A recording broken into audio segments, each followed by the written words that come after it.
இன்றைக்கி அம்மா வீட்டில் வந்து மத்தியானத்துக்கு மேலே ரிலாக்ஸாக ஒரு 2 hours அம்மா அப்பாவோட டைம் ஸ்பெண்ட் பண்ண போகிறேன். அதுக்கு முன்னாடி எங்கள் அண்ணி வந்து எனக்கு பிடிக்கும்னு சொல்லிட்டு ஒரு 15 டேஸாகவே ஃபுட்டு கரெக்டாக ஓடிக்கிட்டே இருந்தோம். ஸோ விரதத்தில் இருந்தோம். ஸோ எனக்கு பிடிச்ச மாதிரியான சமையல்.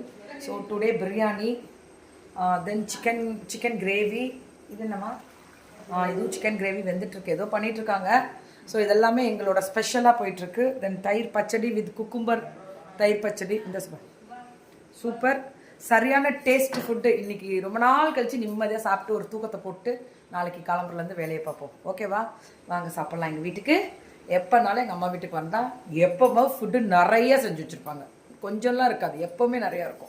So thank you. நிறைய சப்போர்ட்ஸு. இன்றைக்கி சேலத்தில் நிறைய புது கனெக்ட் கொடுத்துருந்தோம். ஸோ வீட்டில் இருக்கக்கூடிய விமன்ஸ் வந்து நிறைய சாதிக்கணும் அப்படின்றது தான் என்னோடய ஆசைகள். அதனால ஓடிக்கிட்டே இருக்கும். நான் இருக்கேன், உங்களுக்கு கவலையே படாதீங்க. யூனிஃபார்ம் சாரீஸ்க்கு ரெடி ஆகிக்கோங்க. March 8th நம்ம யூனிஃபார்ம் சாரீஸ் கான்சென்ட்ரேட் பண்ணலாம்.